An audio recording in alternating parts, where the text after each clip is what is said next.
शगुफ्ता और international markets में सोने चांदी की कीमतों में दबाव है। ये एक और ऐसा हफ्ता है जहां पर गिरावट के साथ हफ्ता बंद होते हुए नजर आ रहा है। लेकिन हाल में कई ऐसे चीजें हैं जो सोने को इम्पैक्ट कर रही हैं, जिनका सीधा असर सोने चांदी की खरीदारी पर पड़ सकता है। जैसे मानसून का नॉर्मल होना, लेकिन जून का महीना यहां पर नॉर्मल से बिलो, यानी कि 92% ऑफ एलपीए यहां पर आईएमडी ने कहा है। साथ ही साथ 29 जून तक शादियों का सीजन भी है। डॉलर में मजबूती है, जहां पर हमने 7 हफ्ते के हाईस पर इसे कारोबार करते हुए देखा है। और साथ ही साथ आरबीआई का 2000 रुपए के नोट के सिस्टम से बाहर निकालने की बात का भी असर हमने कैश बाइंग में सोने पर आता हुआ देखा है। इन तमाम चीजों का बुलियन बाजार पर क्या कितना असर पड़ेगा, इस पर चर्चा करने के लिए हमारे साथ आज हैं विघ्नहर्ता गोल्ड के founder and CEO Mahendra Luniya, Metal Focus के senior consultant Harshal Barot, Complete Circle Wealth Solution managing partner Kshitij Mahajan, साथ ही निर्मल बैंक कमोडिटीज के वीपी कुणाल शाह। सभी का कार्यक्रम में स्वागत है।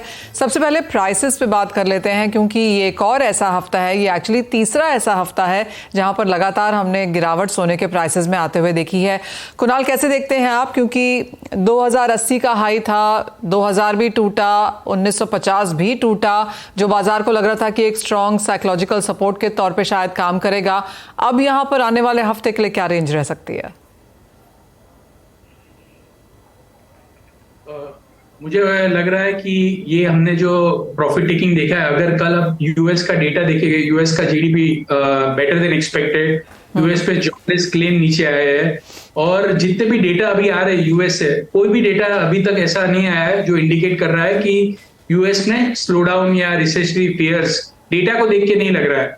बट इंटरेस्टिंगली अगर आप गोल्ड को भी देखेंगे तो कल यूएस का जीडीपी का डेटा इतना अच्छा आया, for example better than expected, बहुत ज्यादा अच्छा नहीं बट बेटर देन एक्सपेक्टेड। उसके बावजूद भी हमने गोल्ड में कोई करेक्शन देखा नहीं ज्यादा लंबा। तो मेरी राय में ये 1930 से 1950, this is a buying range for gold. We are in a strong bull market and this is just the pause, this is just the correction, this is just the aberration, small aberration.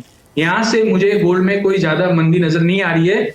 If you have miss, आपने पहले gold की rally miss की है, then it is the time, ये 300 400 500 रुपए की range में आपको पोजीशन बिल्ड करनी है लॉन्ग। आने वाले महीनों में गोल्ड का आउटलुक अच्छा नजर आ रहा है। ये जो डॉलर में जो अभी स्ट्रेंथ आई है, ये कंटिन्यू नहीं रहने वाली है, it is going to fizzle out going forward. मेरी राय में आने वाले महीनों में शायद रेट कट आएगा ही नहीं, ऐसा धीरे धीरे, even the US economy strong है, but what about if inflation starts coming down? So already interest rates US में, we are in the positive territory right now, inflation is lower than the interest rate. और going forward अगर यहां से inflation और cool off होता है, mainly driven by the housing के price थोड़े भी करेक्ट हो गए, इन्फ्लेशन में स्लाइड ड्रास्टिकली। सो डॉलर, मुझे 105 के ऊपर डॉलर इंडेक्स नजर नहीं आ रहा है, और गोल्ड मैक्सिमम 1930-35, मुझे तो 1950 ये लेवल्स पे भी बाइंग आई एम कंफर्टेबल। और मेरी राय में $20 का प्लस माइनस आप देखिए, ओवरऑल गोल्ड का outlook for the rest of the year looks quite bullish. और अगले हफ्ते के लिए भी मैं तो बाइंग ही रिकमेंड करूंगा, मुझे लग रहा है गोल्ड बढ़ना चाहिए।